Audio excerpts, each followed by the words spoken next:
but I can't hear you. Okay.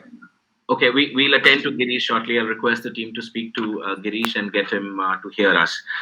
How customer centricity in the DNA of procurement is reinventing the stakeholder experience and boosting firm to win market share battles.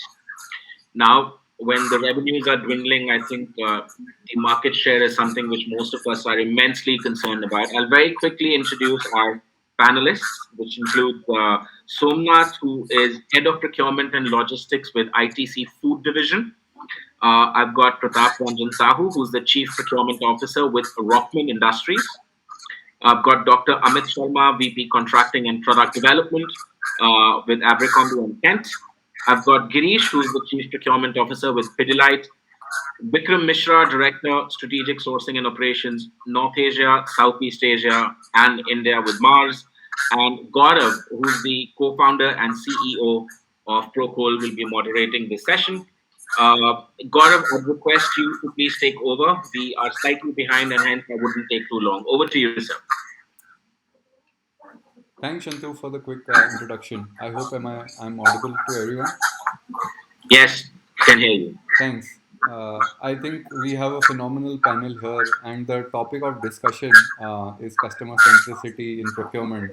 And just before this live panel, behind the scenes, we were talking about the uniqueness of this panel is that every senior leader that is here serves a different persona of customer and user.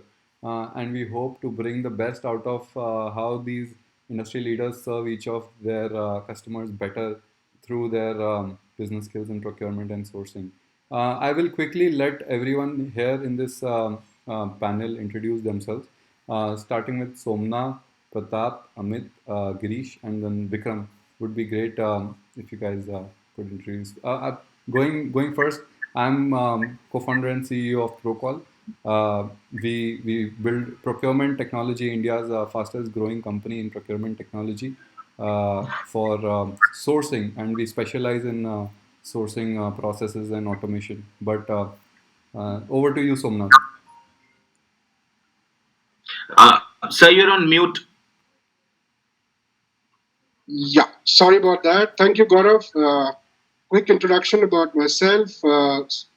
Been in the FMCG procurement space for the last 28 years. Represent ITC, the foods business of ITC. You would be familiar with some of our brands: Ashirvad, Sunfeast, Bingo, AP Noodles, etc. So we are in that space, and also in the larger ITC group, we are pretty backward integrated, and that's what I'd like to talk about today in terms of consumer centricity. So the first two use cases, and I'll try to be as brief as possible. The first one is our customer in the first use case is basically paper and pulp, right?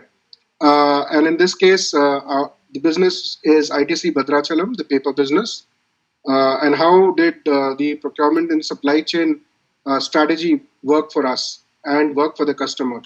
So when we bought this company called Bhadrachalam, it was in this place in Andhra Pradesh that time, and Nakshal infested, very barren land. People were running away. There, no engineer wanted to work in that plant, right?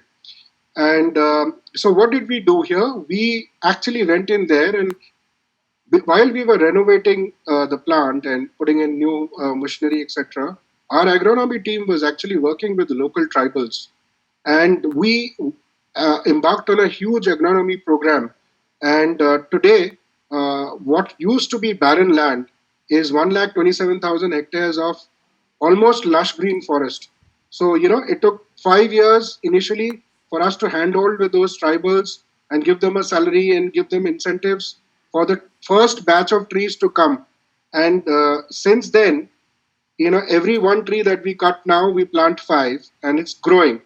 Why was this done? Because before that, the pulp used to come from Indonesia or Malaysia. The government of India had imposed a huge duty, etc. By doing this entire exercise, we did two things. Our supply of material was just across the boundary wall of the factory gate. So that is where the pulp was growing. And Of course, we did a lot of social development over there. And last but not the least, our consumer is now getting completely green certified pulp and paper. So we are actually even earning carbon credits.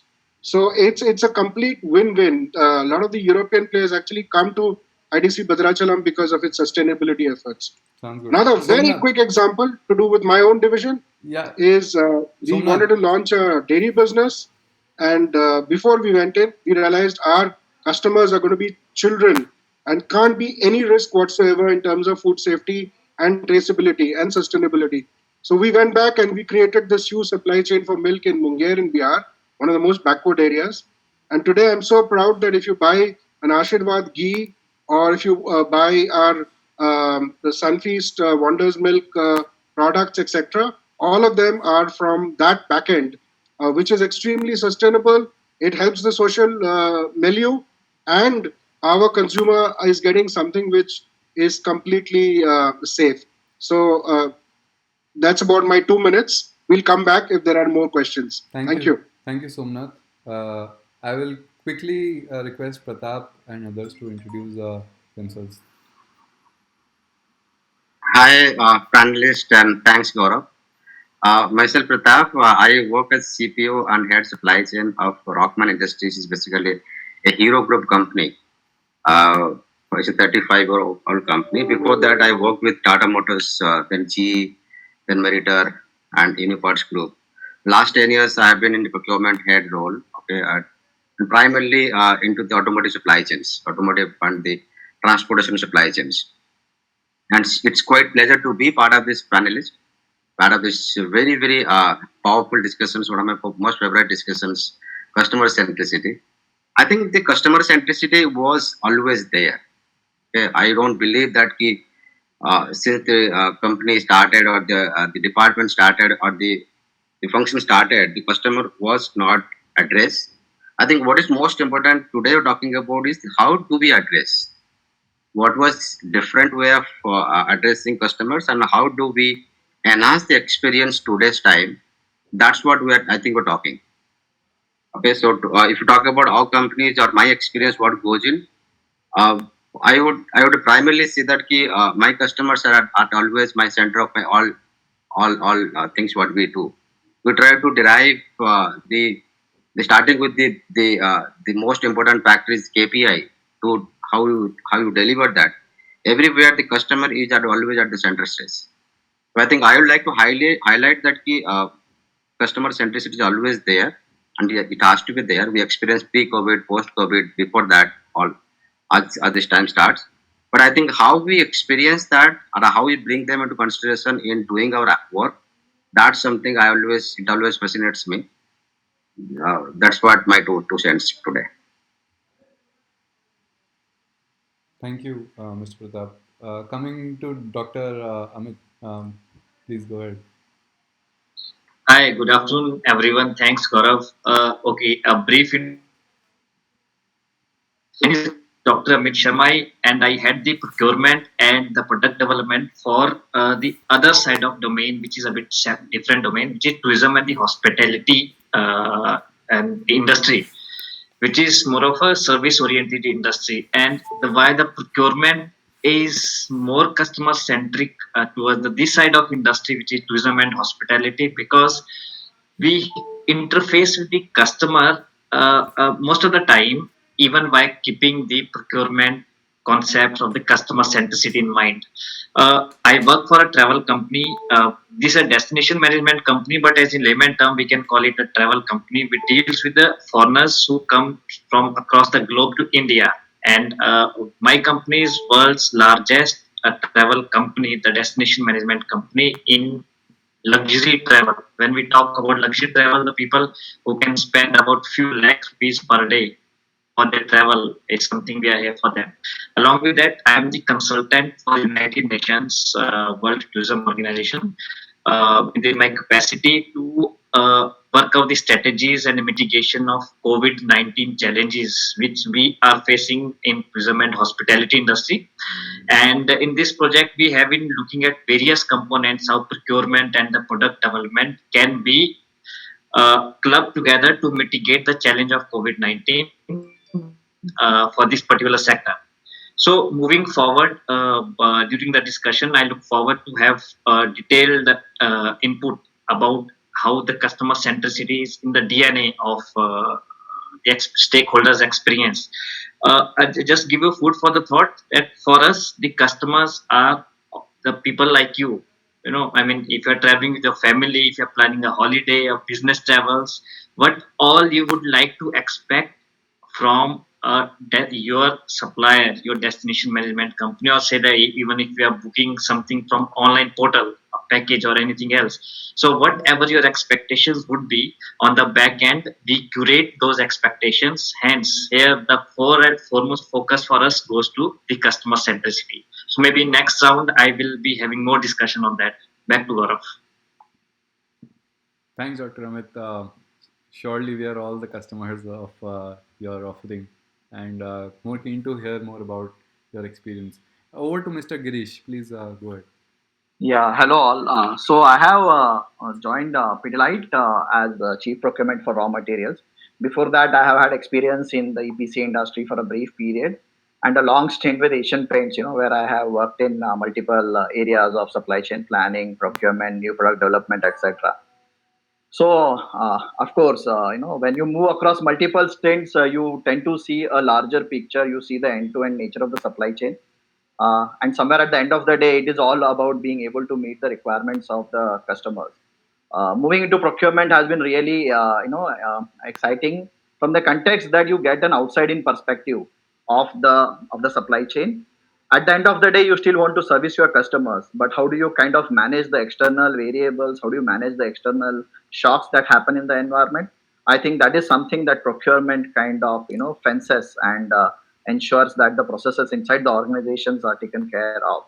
I think in the course of the discussion, we will definitely discuss more in detail that procurement is no more transactional, procurement is no more tactical.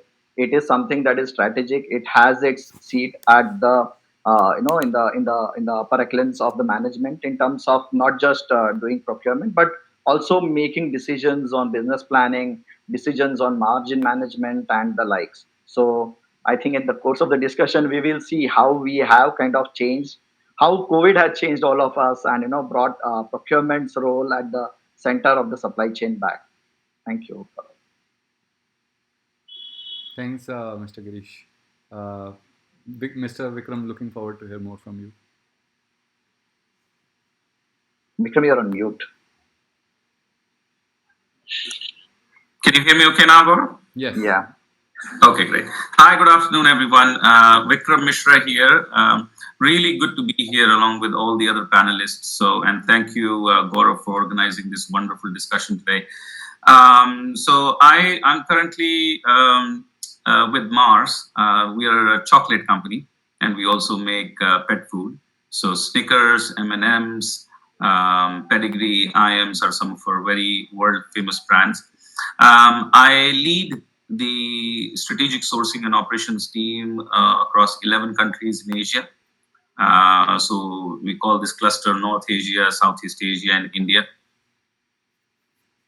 About 18 years of total experience. First half of my career was in the US, where I started as a consultant and then branched to sourcing and procurement. So about 15 years in sourcing and procurement. So I've seen the journey of how we've gone from being a purchasing organization to tactical procurement and now doing strategic sourcing work. I think the discussion today is around customer centricity. And I think this is a very, very important topic on how can procurement enable the business. Yeah, because customer centricity in the end, is all about sustainable revenue growth, profitable growth, quality growth. And I'll be looking forward to discussing more on that, on what we've been doing at Mars. Thank you. Thanks, Vikram. So coming to our discussions here, we have broadly three main agendas we'd like to discuss here, with everyone here today. To begin with, I have a question for Mr. Amit here, and directly asking procurement transformation with customer first approach. This has been coming more and more in the recent times than previous times. And how has what insights do you have that led to a product first approach in procurement to a customer first approach in procurement? What led to this change? Okay. Well, the way the global world is shrinking day by day because of the IT enability, the internet savvy customers. Every customer knows everything. So if we say that okay, no, this time it's not the right time to go to Europe for travel, he will be having all the information with a click of a button, whether I am correct or no. If I would be interested for a say space tourism, I would say no, no, you should go for the marine tourism because there are some pros and cons for the space tourism. He will be having everything accessible. So the customers know everything. They also know what they want to do. Now, how they want to do is something wherein we, as in the procurement, the product person, are the relevant entities in between.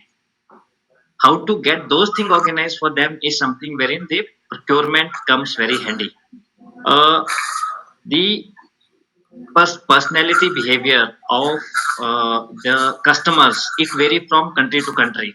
uh, I'll give you a small example. Like if someone is coming from America to India, his areas of interest will be different, his taste will be different. For me, the vendors are like the hoteliers. Now, in India, also there are different chains of the hotels, starting from international Hyatt's, Marriott's, and the Indian chains, Oberoi, Taj, Leela, ITC for that matter. So, the person who is sitting in USA will be having his own taste as compared to the person who is coming from Australia. And the person who is a Japanese nationality will be having different taste altogether for a hotel, for a destination. So, keeping in the mind the requirement, the demography, the price capacity, the paying propensity of the customer, we always go back to the drawing board and then we curate the experience and the product based on those particular nationalities. If I may say that for particular destinations like India, if we have 200 countries across the world, so for one destination, we'll be having 200 different products, different being curated for different all the nationalities all together. So Yeah, there will not be conflict of interest and they will not be, mismatched. There'll be yeah, homogeneity. That is how in our industry, the hospitality and tourism industry, the customer centricity plays a vital role in today's world. right. So we cannot hide anything from the customers. They are well aware. It's just they need us to facilitate the things. And we, as in procurement heads, the procurement managers, the procurement people of the tourism and hospitality and aviation industry for that matter, we need to facilitate according to their taste to curate the experiences based on the customer specific agenda. Right. So, Dr. Amit, I think you touched upon a very interesting subject where the next consumer is coming online, the customer is coming online. And like previously, how it used to be, the hoteliers, the travel partners were offline. Now everyone can go to Trivago and search for their trips. And now everyone can go to the hotel's website, figure out how they want to travel, and so on. So I can clearly imagine with more information asymmetry coming down, there are more opportunities for you to innovate on in your procurement. Mr. Vikram, is there Uh, one thing I would like to add on top of it, when the entire world is a village, global village, the side effects is my side of the business is more challenging in a way, especially the procurement part, because we sell the intangible products. We sell the experiences which are intangible. You have not bought it. Like you cannot experience it till the time you are not on destination. You will pay well in advance. So when we talk about the procurement, the challenge is whatever you are thinking, you are dreaming, your perception about that particular product, we are here to take care of it. So the customer centricity, we need to go in depth when we talk about the procurement strategies, especially in our industry, tourism and hospitality. definitely? Vikram, here, is that a similar insight that you have as internet is becoming more generational, people are getting online. There is more data available in terms of what are the other players doing. How do you differentiate in terms of what does the customer want and inculcate in your procurement? Yeah, very interesting. I think it all comes down to what are you selling, either a product or a service. And for the chocolate side of the business, chocolates are an impulse category, right? So what's required from a customer centricity point of view is freshness of the product and the product actually being available on the shelf. Yeah, it's just very simple, and I try to keep things very simple so that we can create solutions for that in a nice way. um, when I joined Mars 2 years ago, one of the earlier discussions I had with the India business and the India leadership team was a very strong ambition we had in terms of growth. Yeah, and we are a very entrepreneurial spirit in India. Mars is a family-owned company owned by Mars family in the US, and the markets are really empowered to make their own decisions and choices. In the context of India, we focused on what are some of the key challenges that the business is facing today. And if we could come in as procurement to unlock some of those, then that would create an opportunity for us to bring about quality growth. Yeah. So we came up with 7 or 10 areas where we saw challenges, and that was a variety, from logistics footprint to automation to investments in media to end-to-end visibility, etc. And then I've always had this business partner approach. Yeah. So my approach to the way that I've built my procurement teams is how can I enable the business? Yeah, and of course there is this whole big portion about the compliance piece, and then the operations, and making sure we are doing things in a very efficient way. But real value comes from when you are generating or enabling the business. So we floated what we call the request for innovative ideas. Yeah. And we tapped into our existing supplier base and also some new suppliers, and we gave them very specific problems to solve. And these were like across 7 different areas, whether it's media or logistics or freight. And we asked them, tell us, how could you support us in unlocking this area? So, that went on for about 6 months, with multiple different rounds of discussions in order to curate so that there is a clearly defined investment and then the business benefit that comes out of it.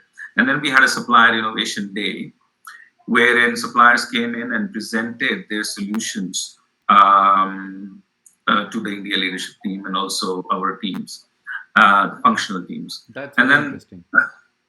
yeah, and 2 years down the road, and of course we got hit by COVID last year, so that delayed a number of different projects. But we have launched 5 of the 7 ideas from there, and the way that the business looks at procurement is very different.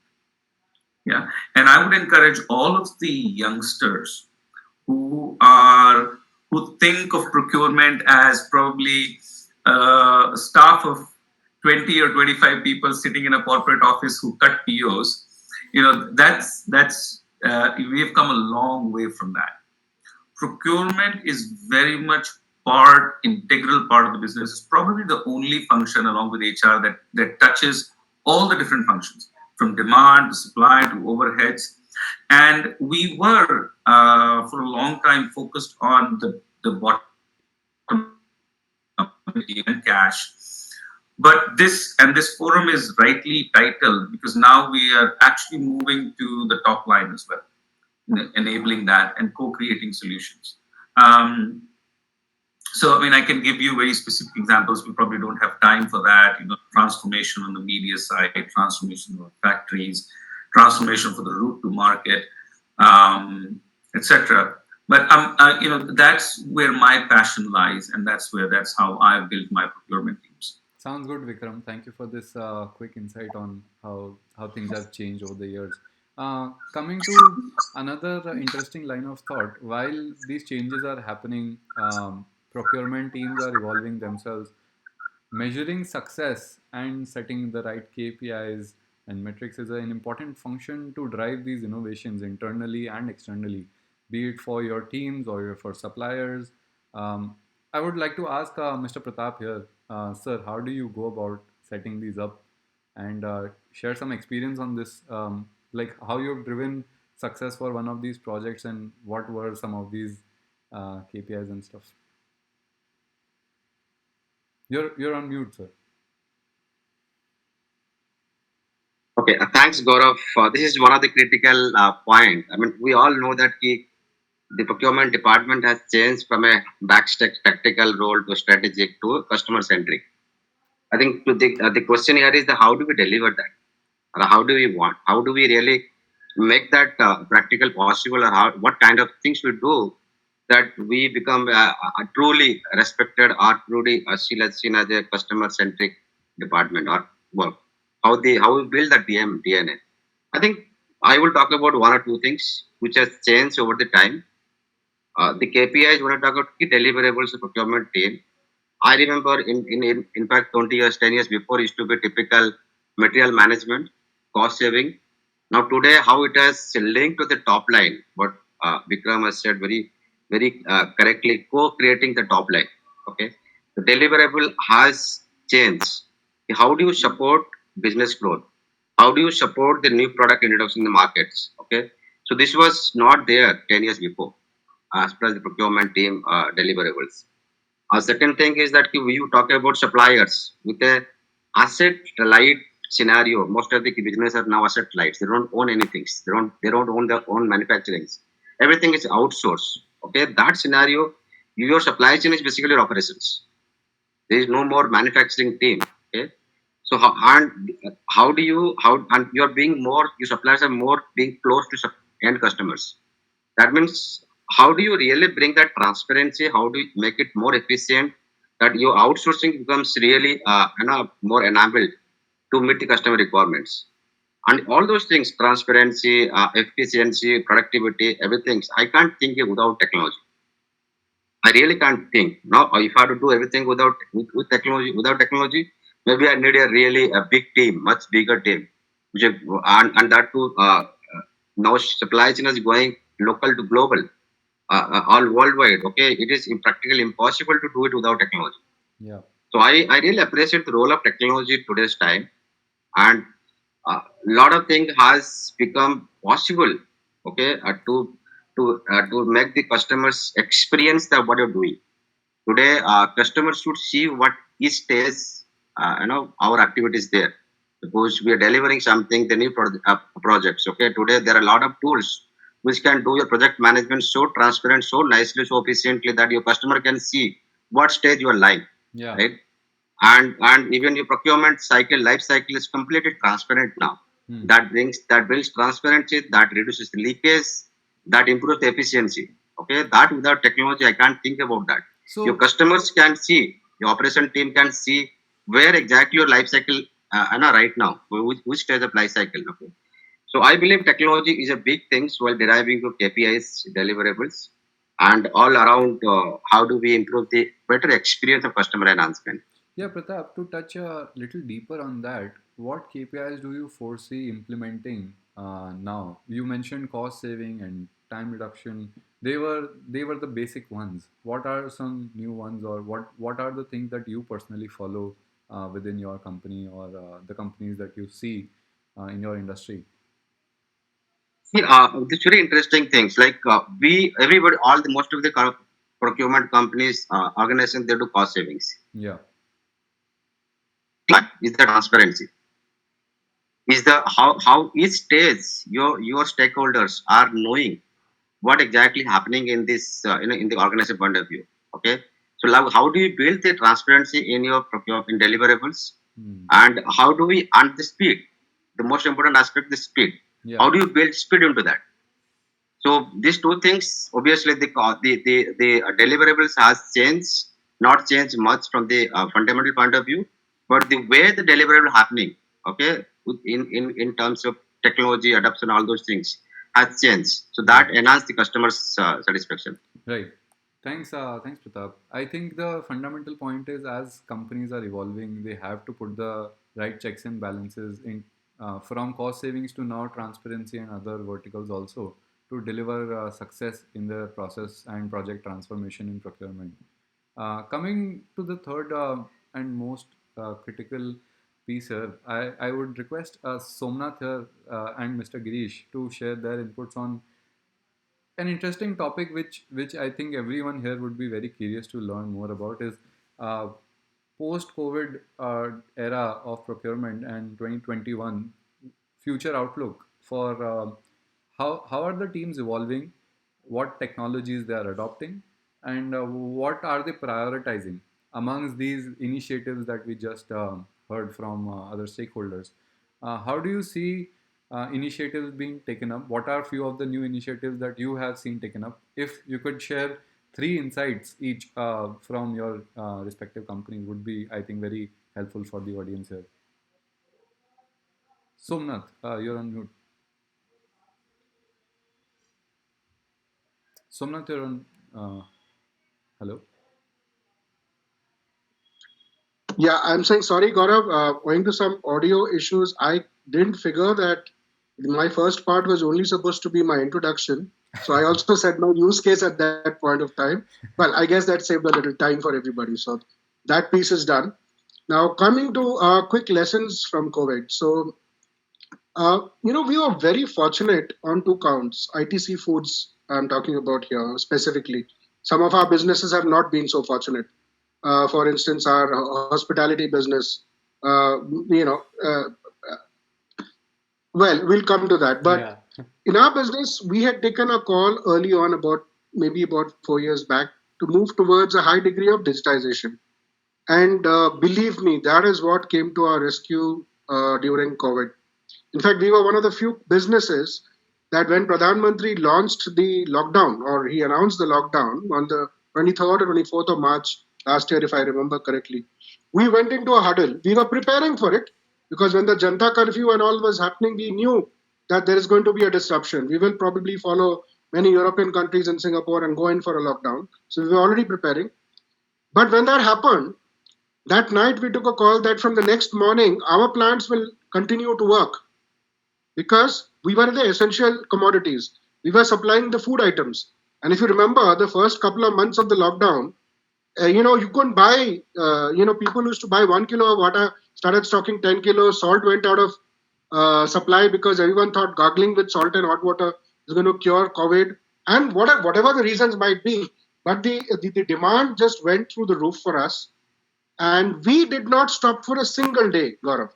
And that was possible because of the investment in the digital backbone. Now let's specifically now filter down. So we've got lots of digital initiatives. So Yeah. I'll talk about one which helped us a lot, which is to do with procurement, Okay. which is we have an app-based system. And I think in the foods FMCG space, we're probably the only one using. It's called Varadi. So it's nothing. It does everything that SAP Ariba can do.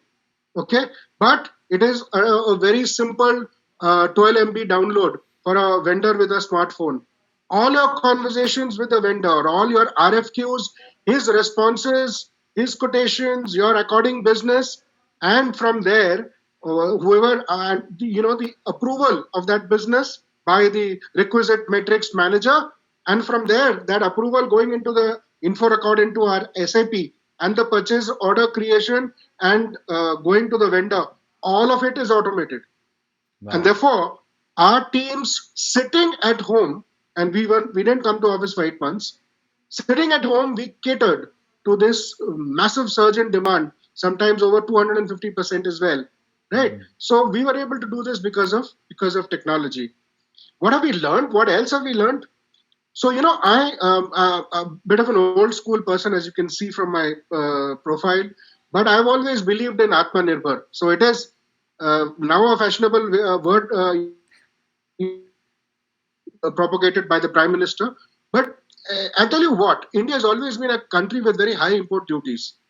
And, today, the disruption that we are seeing in ocean freight, the disruption that we see forex volatility, what happened? A lot of our, I know a lot of competitors or a lot of other businesses who import stuff from China, for instance, or who import stuff from Europe, their supply chains got very badly hit. But because, and I'm so proud to say today that 99.7% of all the raw and packaging material that I use in ITC Foods business is Indian, made by in India for Indians. So, that is one policy which we always had and which stood us in great stead when the COVID hit us. And last but not the least, by virtue of the fact that we are often selling items which are very light, for instance, our bingo chips, right? So it's often joked that are we selling potato chips or are we selling nitrogen, packaged nitrogen? But yeah, it's a light product. So what I'm trying to tell you is, therefore, we have a manufacturing policy which is centered towards being close to the consumer. So we will have lot many small plants across the country rather than one mega plant in one place. Therefore, to supply to this, we've always had this conundrum. Should we have mega suppliers who are very trusted, or should we have diversified supplier base which is localized? And believe me, it was a tough choice, but we made this choice again 3-4 years back. And because of our high degree of localization, not only have we able to discover prices very well, okay, we've also been able to cut down supply risk. Yeah. So a lot of our colleagues in the industry who, because they were tied to one or two large suppliers and those suppliers had lots of cases of COVID and they were shut down, those guys got hamstrung. But we were not. So if we had 80 vendors, if even 30 are out of action, the rest 50 were firing. So that's another thing which supply chain managers or leaders should take into cognizance. You develop the local industry, you develop local capability, you have, and also don't forget, freight prices within India, I'm talking about local domestic freight, they're also not going to come down in a hurry because the government is stuck. I don't think the taxes are going to be reduced. So we have high diesel prices going forward, right? And the more localized you are, the more you are advantaged. So these are the few learnings that we had for COVID and what we will take it into the future as well. Very insightful summary, Somnath. Thank you for sharing this. Thank you. I think everyone here can totally relate to the learnings that you've had. Uh, Coming to the industry, which is in chemicals, Girish, what insights could you help us with here? No, so I obviously resonate a lot with what Somnath said. I think The challenge. yeah, I think everyone here resonates with Somnath. Yeah. So the point is that I think procurement, I think historically we were all kind of expected to be lean. We were expected to bring cost savings to the organization and obviously to ensure service and quality at the same time. I think COVID has really shattered that myth. What we see is that post COVID, I think risk management and being able to ensure the resilience of the supply chain as far as the vendor base is concerned, I think that has become the most important KPI for the procurement team. I know that in my current organization, we formed two teams. One which was focusing on what do we do in the medium and the long term, the plan now team, and we had a team which was focusing on managing the disruption, managing the stops, whenever they happened post COVID, and that team was called as Act Now. So procurement had a huge amount of role in terms of bringing visibility to those teams as far as the external supply chain was concerned. And in the process, we obviously realized that the global supply chains were more, distorted than the Indian supply chains. And we had challenges starting right before COVID, when China went into lockdown, post which we had challenges in Europe. So obviously, I know as a procurement functions, we were to ensure business continuity. We were required to ensure supply and revenue assurance. And therefore, the role obviously, it includes managing and increasing inventories. So these were some of the steps that during COVID people would have taken, and we have obviously done. I think additionally, I think just after COVID or during the same period, we also had these geopolitical concerns in the China region, and that became an important issue to address because at the ports, lots of Chinese shipments were getting so to say going under inspection. I think de-risking of the supply chain vis-a-vis those geographies also became an important KPI for the procurement team. So what I'm trying to say is COVID has really brought a new revelation to the entire organization that procurement is not just about cost and service and quality. It is so much about managing risk and so much about managing resilience of the entire supply chain. Therefore, I think one of the other things that we obviously see as a need emanating from post-COVID or during COVID, as we currently still see challenges on account of these, is to be able to have a direct view of the demand changes. It is no more about managing the planning processes in a monthly manner or in a fortnightly manner in the typical world. It is actually going on a weekly basis. It is supposed to happen on a daily basis and stuff like So, that. Girish, And the yeah, ability to do integrated business planning becomes a key area, which is something that we are trying to do. yeah, Girish, to get into deeper into the same conversation you have, I believe planning has become more critical, demand planning. And you mentioned from monthly or quarterly, you come down to daily and weekly.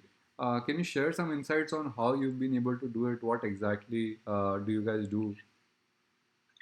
So, see, we have very diverse we have a very diverse organization here. There are multiple businesses. It's a B2C market. There's a B2B market. There's exports which happens from Pidlite. So each of these businesses have their different needs. When exports started, we were first required to manage that business segment. Then we had B2B, which started in the country, and then we had to look at those businesses.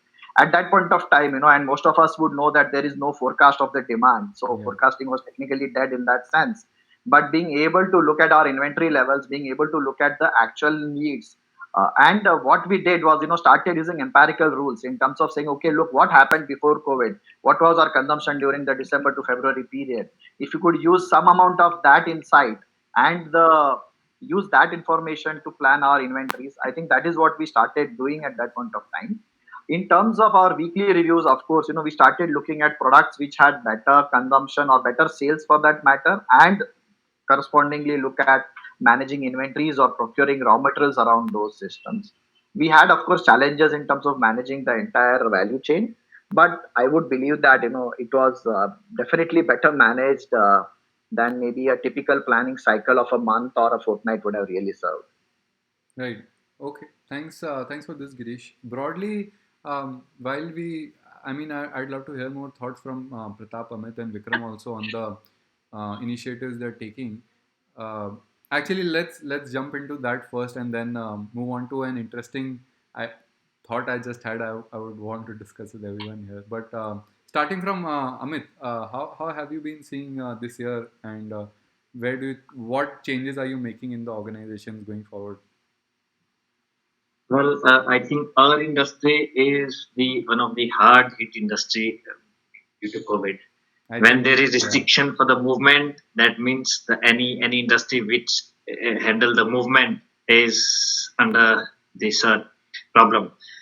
Be it aviation, be it hoteliers, be it the travel companies, the destination management company, what we have at the moment, because of international borders are shut, no visas being allocated.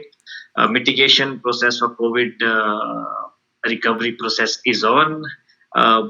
Still don't know that will it surface, resurface, re-resurface, because historically what we have been noticing in various countries, wherein when as and when they felt that it's under control, again there was some other strain or something. So when we talk about the COVID impact on the industry, yes, we have the COVID major COVID impact, and as per the United Nations,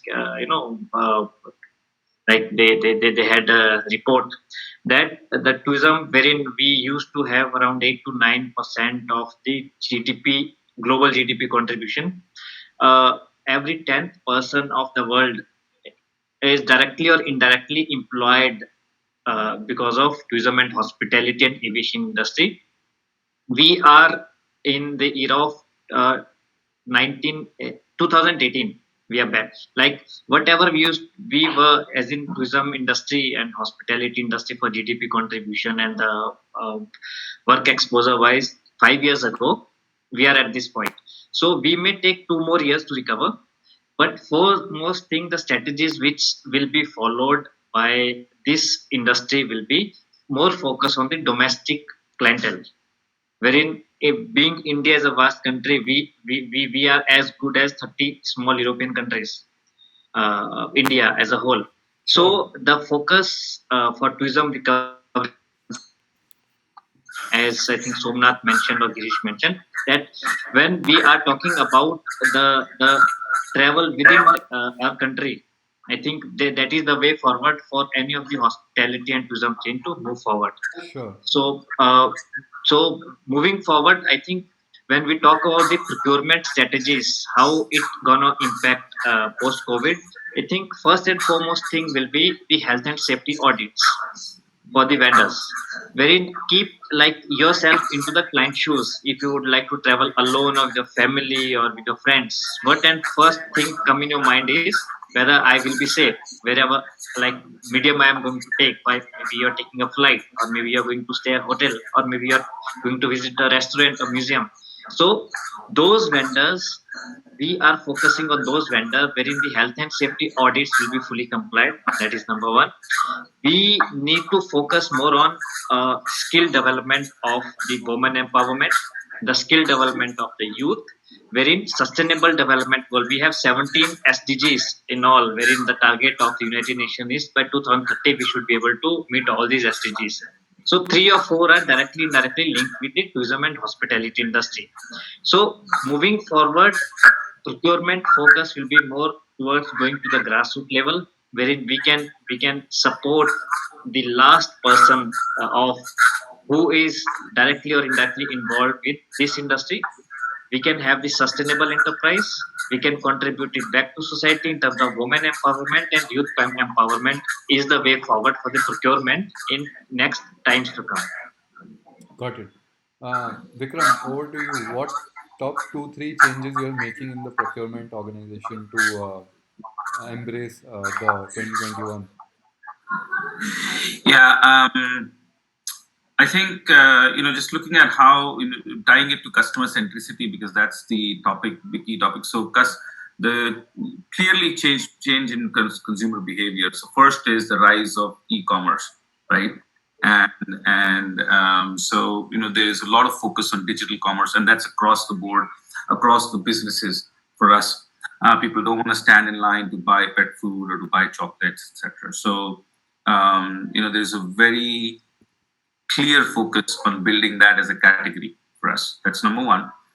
The second is also change in media consumption, yeah, from TV to digital, and that actually creates a whole new opportunity for us to maximize our return on media investments and also to have a lot more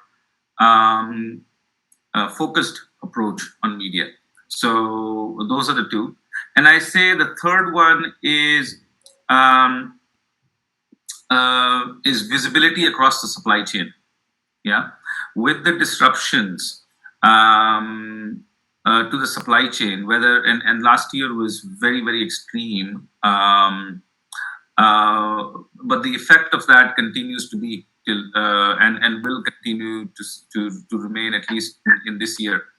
So across the supply chain through implementation of solutions like Control Tower will help with supply chain planning and be able to secure the supply. So those will be the top three that I'll say. Sounds good, Vikram. Thank you. Pratap, finally, last parting.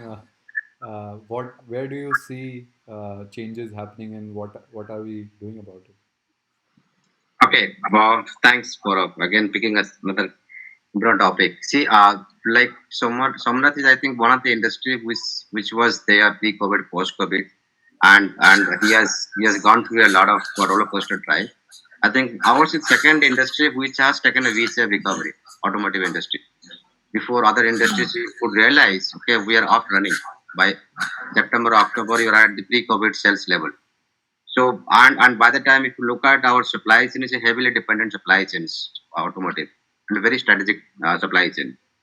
And but the suppliers look at, there are very MSME segments or some are the medium segments typically in India. Okay, so and we realize the suppliers are not even up running. We have a demand, everything coming to customers, but we don't have suppliers who can supply to us. Suppliers are far off. They're still lockdowns. They're still in containment zone. Okay, so we really struggle there. And the biggest struggle we had was the visibility. We don't have any connection to them. How do we understand what stock they have? How do you understand how many levels they have? Are they running or not running? Okay, we can't travel to that locations. Okay, I think and plus, most of them are actually cash strapped, not having sales for 3-4 months. Nobody would have foresee that. So most of them are gone bankrupt or poor on cash management. So these 2-3 things actually affect the supply chain. One is the cash. How do we get cash? How do we get cash for suppliers itself? Okay, and not for ourselves, even for suppliers. How do we make them up running? How do we support them in this scenario? Okay, though there are a lot of MSMEs, government supports came up, but then this was like too bureaucratic, right? We could not suppliers could not leverage on those things. So it was like on the OEMs. Okay, how do they support the suppliers?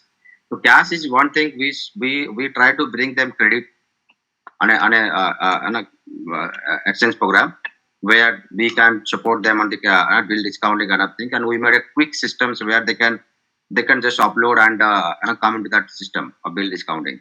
Okay. The second one is the visibility. What Vikram said, that visibility is not across this tier one level. It is even the further tier two, tier three, and the raw materials level. This was of how do we bring all suppliers, external suppliers, is basically your customers now. Okay, because you are heavily dependent suppliers. So more visibility you have, that's the better control you have. And visibility not only in the suppliers, but also the transparency, internal transparency. Like sometimes the demand change, sometimes the planning change, your suppliers is far up. You're not known because you are not connected on the technology platforms. Okay, so how do we bring that control tower kind of scenario where your customer demand is transferring seamlessly to your suppliers? Those are very critical things, and I think these things has taken its due value after Corona. Everybody realized how this kind of visibility, transparency, the cash management helps the entire supply chain. So we did a couple of things on with respect to this aspect, the transformations, and it's really helping us. Got it. Thanks, Pratap, for this. I think broadly we've covered everything. I would just like to add that even at Procol, the customers that we serve are typically in the similar league and have seen similar supply chain disruptions in procurement and sourcing happening. And over a period of past 1 year, we also went back and re-innovated so many new technologies for them that they're now able to deploy for their own all the initiatives that you all mentioned here. And broadly, I think everyone is in alignment that new ways of working, new ground reality thinking, and from first principles, solving the problem, keeping the customer and supplier first in mind will help companies and organization evolve to greater heights. I think that's the future for everyone here. Just to round it off, Shantanu, do we have any questions from audience? Considering the panel and the lineup, we have more than one.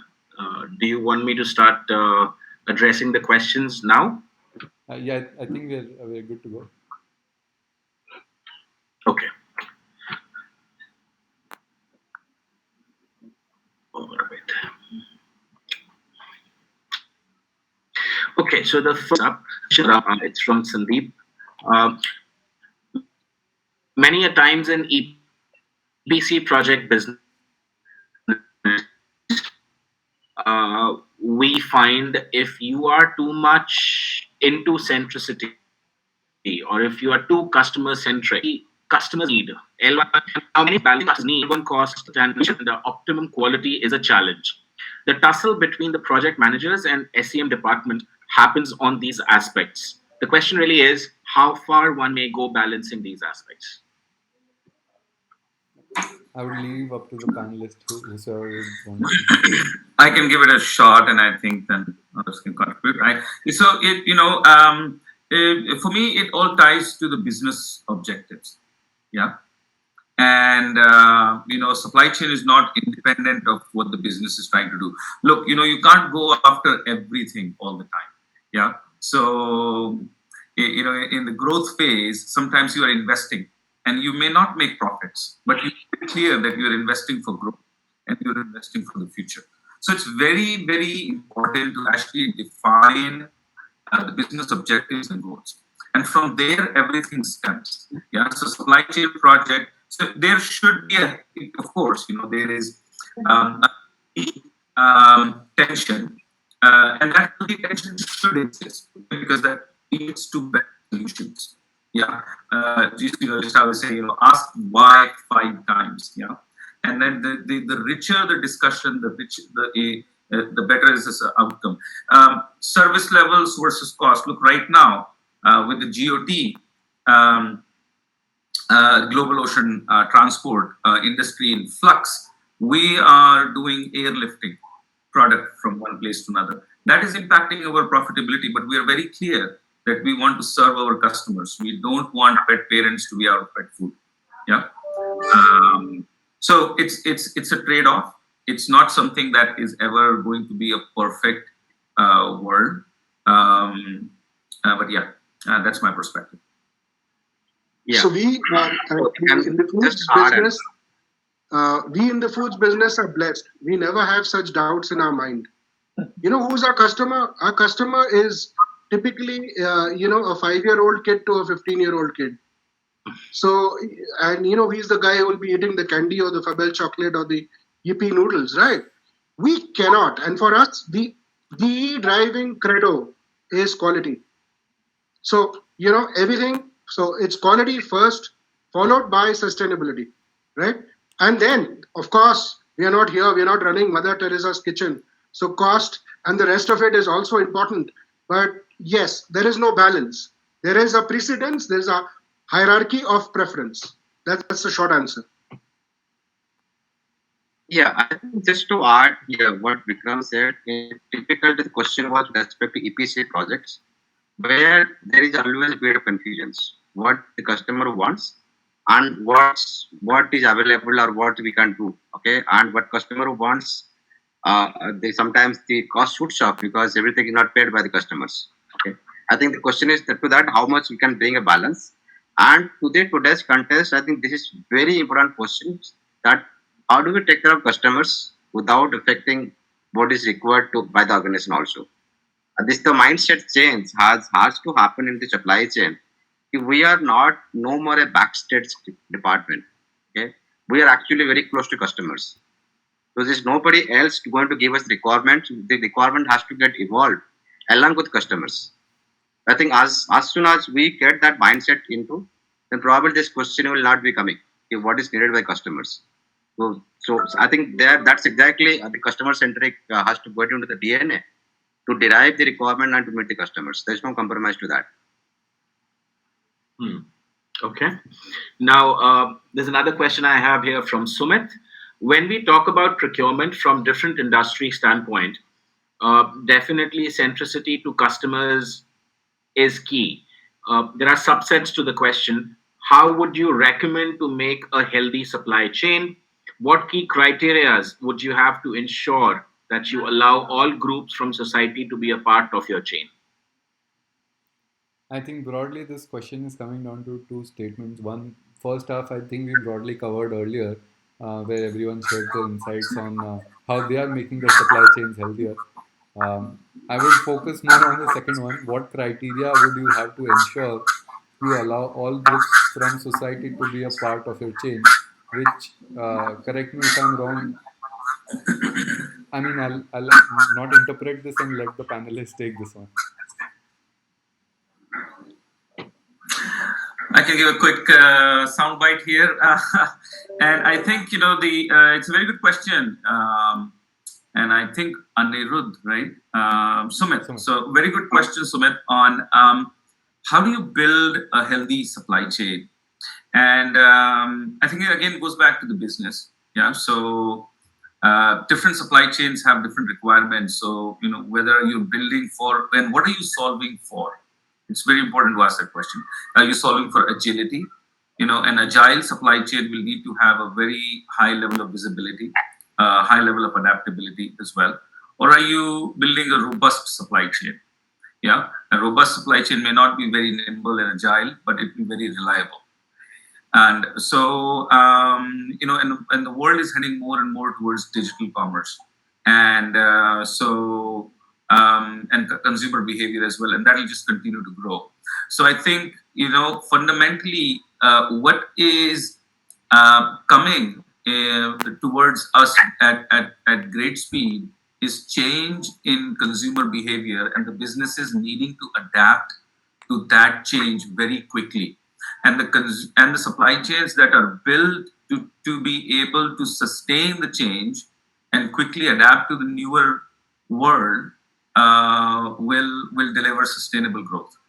Yeah, and the ones that cannot will very quickly go out of business. So or not be very profitable.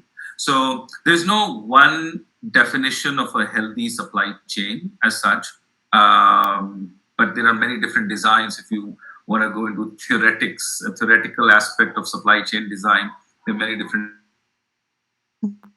I think one more thing is that is very interesting. Like earlier, we used to have that BMI for health score, right? Body mass index.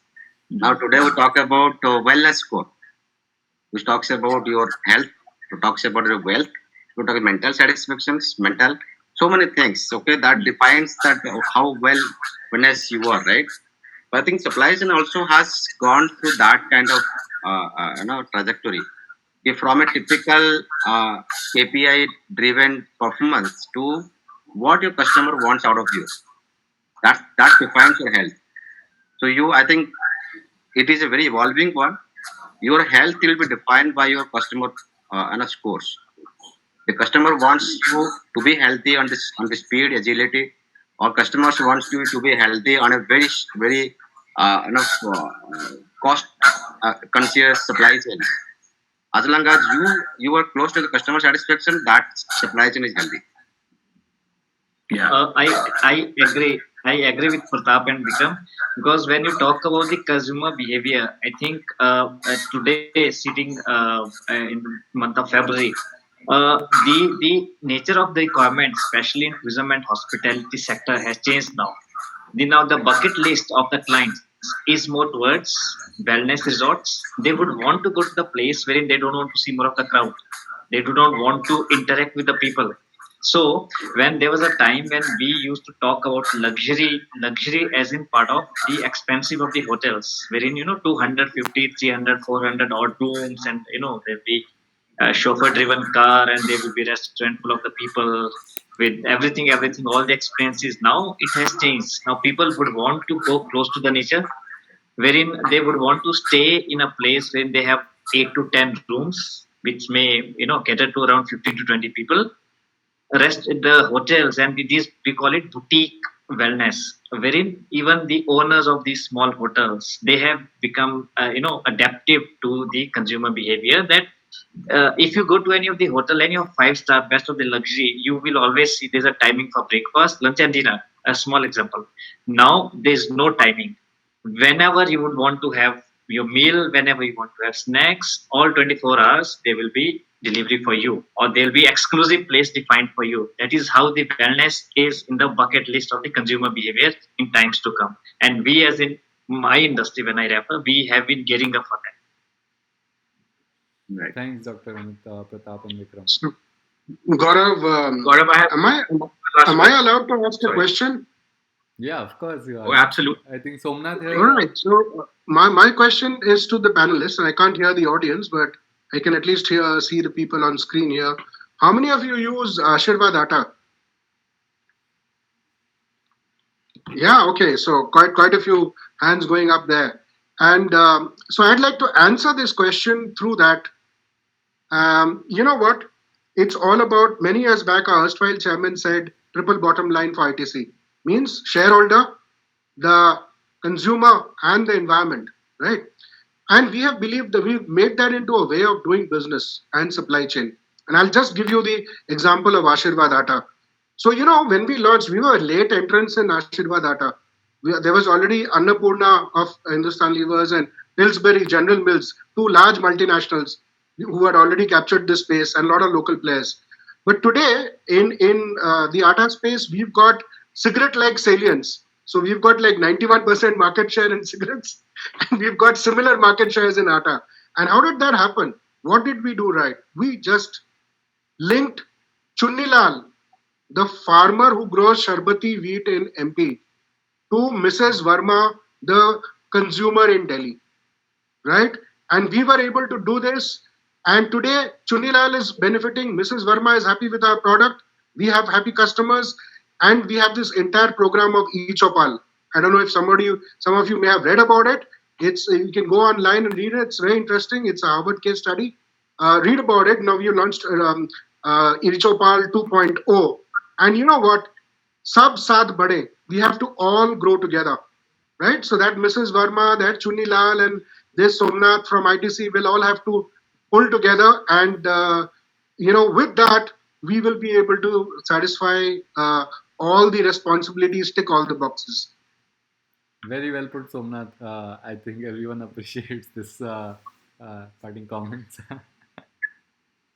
I have I have one last question before I let you go. I know we are behind schedule, but initially during our keynote session today, Mr. Batra, who's also the president and CEO with ISM India, he pointed out his journey. He was telling us earlier today how he accidentally got transitioned into procurement, and then later he went to the US and realized that it's a different ball game altogether. Even today, there is, and we've touched this on a previous panel, but even today there is a certain, I wouldn't say resentment, but people are still not, and I hope I don't get whacked for saying this, but people are still not choosing supply chain as a career option as opposed to, say, other HR or marketing or finance. Now, that being said, for those who are, and of course, the role has changed so much in the last 5 years, and now with COVID, everybody seems to have woken up that you cannot downplay the importance of supply chain and procurement. That being said, for those who are new entrants, and you've been pioneers in your organizations, you've reached the levels which you possibly once aspired to reach, but the new entrants, what kind of upskilling do they need in order to be able to sustain in the next 4, 5, 10 years? From an education standpoint, from a preparedness standpoint, what should they know? Okay, Gaurav, can I go first? I have a problem. मेरा canteen बंद हो जाएगा 10 minute में if I don't go for lunch. So I'll quickly say my piece and I'll say goodbye to all of you. Go for it. Okay, it's like this. Yes, indeed, Shantanu, we've come a long way. We called the purchase chap, and that was called quite derisively. And in my 28 years, today I have a seat in the management committee. So it's been a very interesting journey. I don't think the kids today who join supply chain are in any way disadvantaged to the marketing or technical streams. Having said that, I have seen one thing which is still not taught in any of the management schools or stuff. It is a whole new subject, and I'm very intrigued. It's called procurement psychology. And I'll just one line over here. You have the best of technology, you have the best of resources, funds, everything, but have you learned how to deal with people? At the end of the day, we are very people facing function.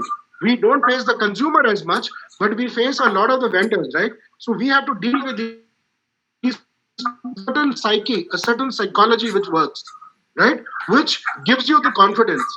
And I'll just take about 20 seconds more to say this, that on the 24th of March, we decided to start our factories, and we did. But boss, how could our factories run if the suppliers did not supply the material? And many of them were running scared. Yeah, they were genuinely scared. They're saying, "साहब, हमारे यहाँ पे Covid हो गया, लोग मर गया, तो मैं क्या करूँगा? मेरे वर्कर को कुछ हो गया, तो मैं क्या जवाब दूंगा उनके फैमिलीज को कि मैंने जबरदस्ती?" But that is the time when we had to reach out to them on an emotional level and give them the confidence कि भाई हम लोग भी कर रहे हैं. ये प्रोटोकॉल है, ये सेफ्टी प्रोटोकॉल्स आप लोग फॉलो कीजिए, and nothing will happen. Things will be fine, right? So that ability to project yourself, that psychological mindset, that people skill is something which I would recommend to my young listeners today. This is what you need to develop, which is going to make the final differentiation between a good procurement supply chain specialist and a not so good one. So with that, thank you everybody. Bye bye. Thank you so much, sir. Have a great meeting. Yeah. Well, I agree with what were the concluding remarks they were from Somnath, because relationship management plays a vital role in the procurement strategies. When we have the best of the relation with our vendors, we are there with them when there are good times. We are there with them when there are bad times. If we are doing the hand holding, they will be always there for you. Yeah, I can probably chime in. I think this thread of relationship management. One of our principles. We're a company built on 5 principles. So one of them is mutuality. All the decisions that we take, whether it comes to selecting a supplier and how do we treat our suppliers and how do we deal with our suppliers, has mutuality in it. And the economics of mutuality, as you would have probably heard, and is a big subject around sustainable growth and what this world probably needs. And mutuality is around we growing and our suppliers growing. I think you had asked Shantanu, what is the key skills? Mm-hmm. Look, for me, and everybody's probably got it differently. For me, why I stuck, and I started as a consultant, not in sourcing and procurement, and I happened to branch into this. But I was a business consultant, and I saw that procurement is an area that is not boring at all. You're not doing routine. I'm working with the marketing teams on the next media investment and how can we move from TV to digital and what will it take and what's the returns. And I'm learning so much over there. I'm looking at building end-to-end supply chain, and I'm looking at automation. I'm looking at our factories. How can we do more? Buying the capital. And it's just so interesting. You learn so many different aspects of the business. Keep a learning mindset. Yeah, is one. And the second is procurement and the businesses today need to be bold. Yeah, we need to take some bold steps to be able to deal with the kind of challenges that are coming our way, and so find self-expression. Yeah, not everybody to do procurement. There are many other, but procurement is a very, very, very good function. Ultimately, profitable businesses sustain, and procurement is one function that looks after the profitability of the company. So there is a lot at stake over there. Yeah, I think procurement from the cost center to profit center has been transformed, right? Earlier it used to be a cost center, now it is a profit center. We generate money, right? I think the value as we have created for ourselves. And the people who are we now in the situation, we have gone through a lot of learnings. And most of us accidentally landed up in the department. Okay. We didn't study that. I mean, we didn't plan to be a procurement head maybe 20 years before.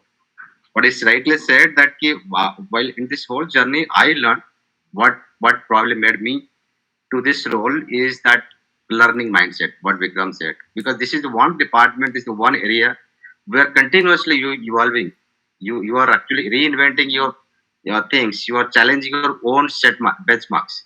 Today we had a suppliers, and tomorrow you are a new suppliers, and which you are basically brought in 2 years before. So unless you challenge your own status quo, okay, you are not evolving. So that's something learning mindset. Second is that we are the biggest marketing people in the organization actually. No, we what do we do? We basically sell concept. So the people influencing skill, your communications, your the best decision makings. Okay, that's the key skills required for somebody to really, be a good purchaser. Okay, it's not that keep cutting the PO, but I think the internal, external, okay, everywhere we are selling something. We are selling the concept. So your people dealing skill, your influencing skill, your decision makings are the key role. Your analytical skills are the key things. Okay, which comes along with you and makes you successful. So as a piece of advice I can tell to the youngsters, stay close to the technology and keep learning. Okay, if you are not landing job accident, choose the department. There's a lot there for you. Okay. Yeah, just with this, I believe, Shantanu, we should wrap up the panel. And Yeah, sure. Garish, Yeah, we're way out of time. There was this one observation which says, when can we see a CPO becoming a CEO or an FD? I think we've already seen a few sporadic cases, but good luck to that. I'm sure that during the COVID, we've seen realized the potential of procurement as a function. Oh, it's only going to multiply from here on. But I think it's way past our time. So thank you so much, sirs. Somnath, Head Procurement and Logistics with ITC Food Division. He's enjoying his food right now. But Pratap Ranjan, CPO with Rockman Industries. Dr. Sharma, VP Contracting and Product Development with Abercrombie and Kent. Girish, sir, Chief Procurement with Pidilite. Vikram, sir, Director Strategic Sourcing and Operations for Mars. Gaurav, you've done phenomenally well so much for bringing out the best.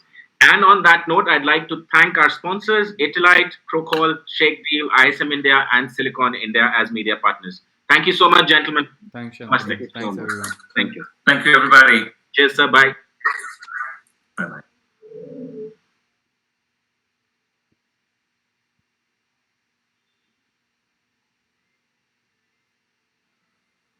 So we are backstage. We're Yes, backstage. we're backstage. Thank you very much. It was a great session. Well, there was many things to learn from each other. And Mr. Sahu, you are working as always. Like it's my, I think, second or third year I have been listening to you in various forums. And Vikram, thank you so very much. And it was a great session. Gaurav, very good coordinated. I need to take a leave because I have few meetings lined up and the vendors are waiting for me outside, so I cannot let the vendors wait. No problem. All right, Yeah. I'll Yeah. see you around and let's stay in touch. We'll see Yeah, Thank you. let's stay in touch, everybody.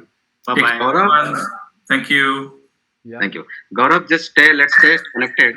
Okay, I have set up some things. We'll be definitely catch up. For Okay. sure, Pratap. Thank you. Sure. Yeah. Let's connect Gaurav sometime. I would like to know more about Procol and what you're doing, and yeah. Sounds So- good, Vikram. I'll be in touch now that we are all on the same platform. Yeah, absolutely. All right. Thank you so much for the invite. It was wonderful. Of course. Bye, Vikram. Cheers. Take care. Bye bye.